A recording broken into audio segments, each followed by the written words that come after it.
Hi, folks. Well, I guess I'm going to take some abuse in this episode. Yeah, I screwed up. You guys could be the judge of just what I should have done different and how bad my screw up was. Well, honey, this is kind of a sad day. Our little Johnny is on his way out. Um, Boy, you develop affection for these little tractors. It's like one of our kids leaving. Which, by the way, we've got 8 kids, and if anybody needs one, maybe we better not go there. Um, we're going to talk a little bit about why we're doing this. I'm going to talk about that right now. I'd mentioned in the last video that my first tractor was a Kubota 2380. Got that in 2018, I think it was 2019. It was an absolutely fantastic tractor. Show you up here, we did a lot of snow plowing with it. Even took grandkids on rides for it and cut the grass, moved soil. It was great for right here on the property. But over the winter, we started talking and decided we wanted a tractor that we could do some side work, do things for other people, some of our customers, friends, family, and got little Johnny. And it's been a wonderful tractor. Oh, by the way, I'm standing in front of a deer wearing a deer hat. This is not a John Deere channel. We don't get compensated in any way. We're huge Kubota fans as well. There's a lot of other great tractors out there, and we're going to talk about them and also tour some different dealerships as well. But anyhow, the Kubota, had it for a few years. It was great for the property, but I wanted a little bit bigger tractor than the 2380, and I wanted a backhoe. I did not have the 2380S, so it was not backhoe compatible. So we started by watching a lot of videos, and that's kind of how we got to know some of the different people out there, and people like I said before in the last video, like Tim Marks, Tractor Time with Tim, were so helpful, and he's a huge 1025R fan, and that's kind of how we ended up with this tractor. And again, did great, but honestly, I need a little bigger tractor. I want something with more power. There were jobs, a couple, that I did not take on because I felt it was too much for this tractor. Other jobs that I did, yeah, I got through them, but I really almost abused the tractor in doing some of the things that we did. So again, wanted something a little bit bigger. What did we get? Well, it's going to be here as early as tomorrow. We're going to show you that in the next video. So stay tuned for that. I'm really excited about it. Right now, what I'd like to do though is show you the different improvements that we did make to Johnny and where we got some of them and how difficult or easy they were to install, and maybe can help some of you guys out with things like that. Let's start right up front. Something that nobody's a stranger to are these hooks. Take a look at the different paint color. This was a mistake. I should have got Ken's bolt-on hooks. I bought these off of Amazon. The color is not even close to John Deere green. It was closer when I first bought it, but the pigment somehow has changed. It's been all right. I've used them. I've pulled bushes and fence posts and what have you. I've used the front receiver to move my trailer around, and that's been okay. No problem there at all. I should have gotten Ken's bolt-on hooks. This plate is from JU Fab Works. It's called the Workmaster plate, and it's been great. I mean, it really has. It really does come in handy. Let me show you this right here. This I got, I believe, from Green Parts. I'm not exactly sure, but the original 1025R, as much as I love the tractor, no tractor is perfect. You actually had to take the key or a screwdriver and push in there to be able to open the front hood. So I put this on, and it just makes it so much easier to be able to. If you haven't done this, guys, I can't remember what the cost of this was, 20 bucks or something like that. It just makes so much sense. While we're with this, also I should show you too. This is the John Deere third function. I did have the dealer install this. I will tell you this, love my dealer, Love the work that they did. It's all hard lines. I actually went and visited the dealer while they were doing this. The tractor was almost unrecognizable. They had everything tore off of it. Not something I'd want to take on. For my next tractor though, from a cost perspective, I'm not going to spend this kind of money. I am going to put a third function on. I am going to put rear remotes on, rear SCVs, and it's going to be a Summit product. But for right now, again, I don't regret it. It did what it was supposed to do. It was just very, very expensive. Take a look over here.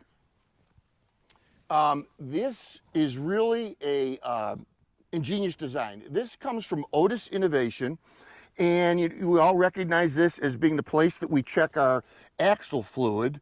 What this is meant to do, if you see the hose coming off of here, it actually goes up about another 12 inches. They give you these little clips to keep it tight. And the purpose is when you're carrying a load, you hit a hole, any kind of depression at all, and it puts that down pressure on your front axle. This is meant to protect that and to stop axle damage. It just vents up into the hose. Again, I think it's an absolutely ingenious design. I do have wheel spacers on this tractor. As we all know, well, really, it's not just the 1025R. These subcontract, compact, and the compact tractors are tippy. The wheelbase is not big enough, in my opinion. They're light tractors. There's not a lot of weight. I put 1.5 inch Brotec spacers on the front wheels, and I put 2 inch on the back. It gives me a wider squat on the tractor. I do have a cab, and as you guys probably know, when you put a cab on the tractor, this is the Curtis Advantage cab. Great cab, no problem. But it does change your center of gravity, moves it up higher so that you're tippier than you were without the cab. Talk about the cab for just a second. It's extremely well made. I'm very, very happy with it. You'll see it does come with, excuse me, the front windshield wiper and also the heater. I want to show you guys one thing. If you don't know, if you've got the heater, and I'm not sure if we can, yeah, we could probably get a shot of this.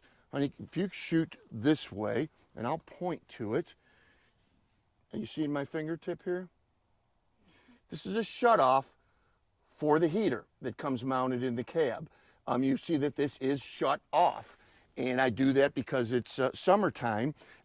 If you don't shut it off, even though you don't have the fan on, it's still going to put some warm air. These cabs are not air conditioned. That's not an option with the Curtis Advantage.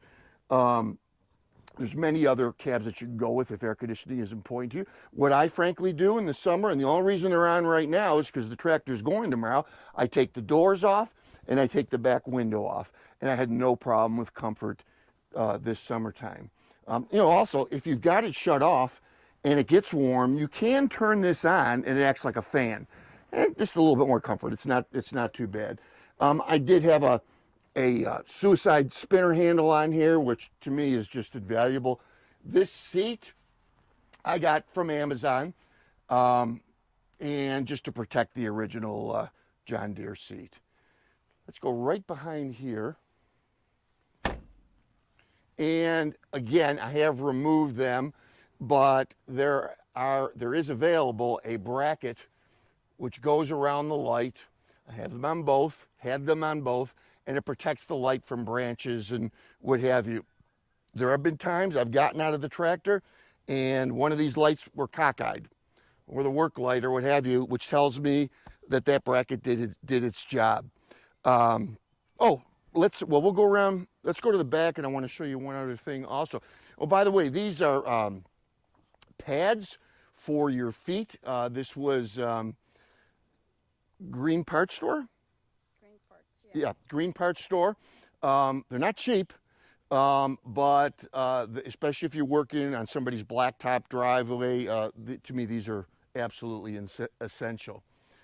One thing I can't show you, because I forgot we have the backhoe on right now. So we all know you've got the top link and then you've got your two rock shafts. Normally the shaft on the left is adjustable.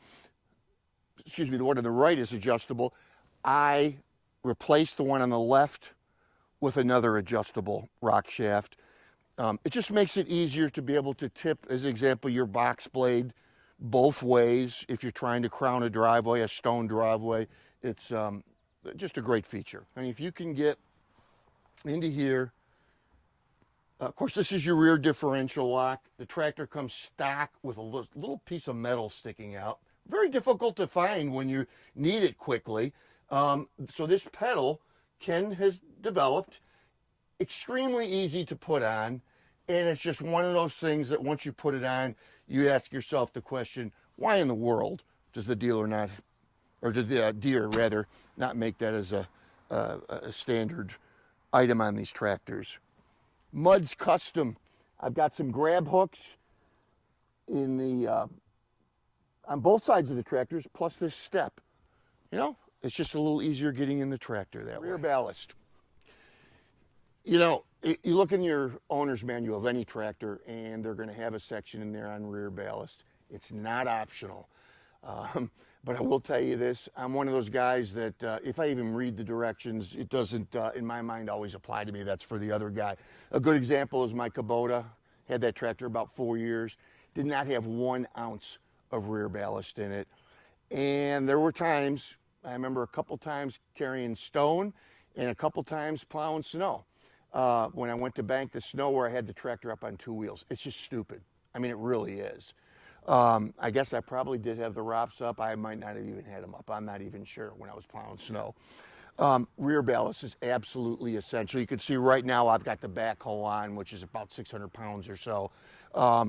I do have, I told you about the wheel spacers, 50-pound weight on each wheel, and rim guard in the tires.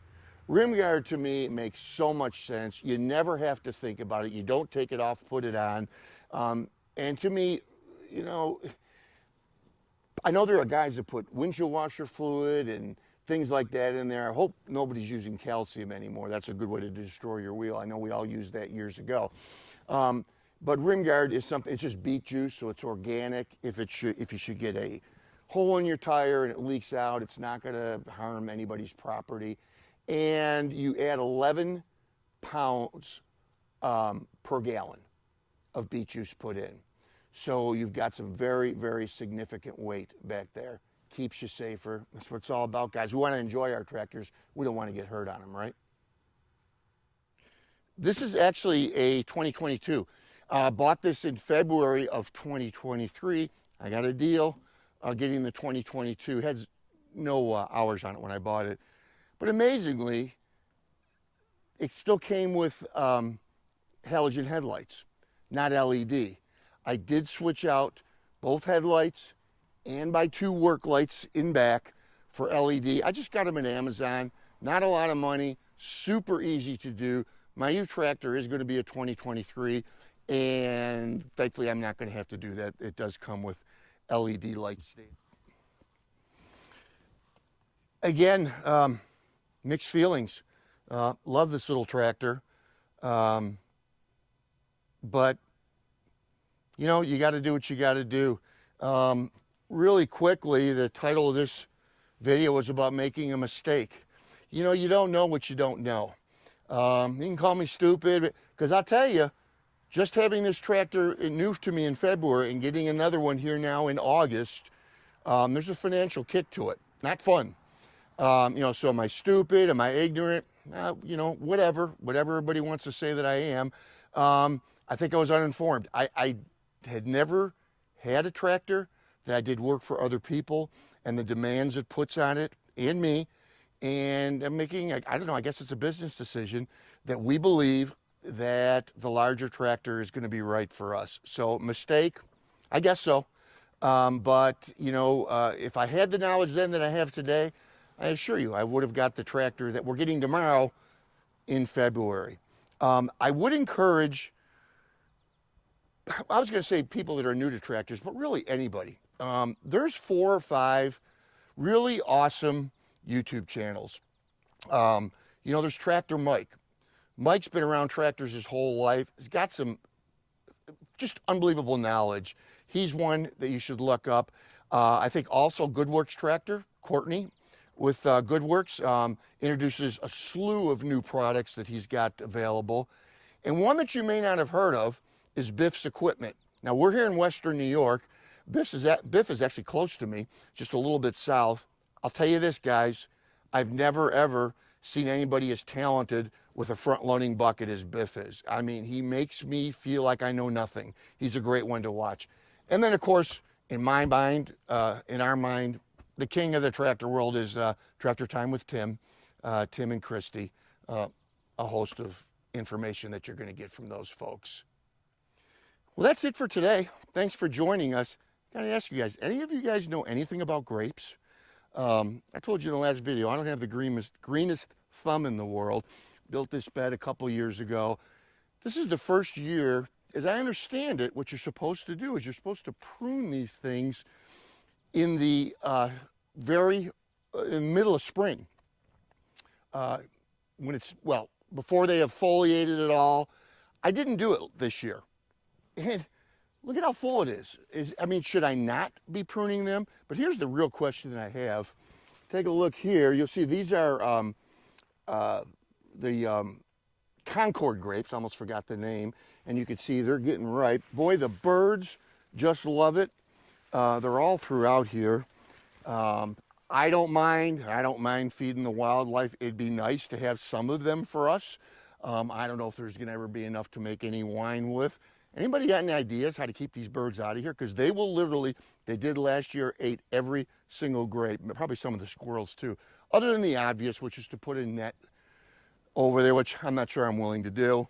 You guys are smart. Any suggestions of how we can keep at least a handful of our grapes?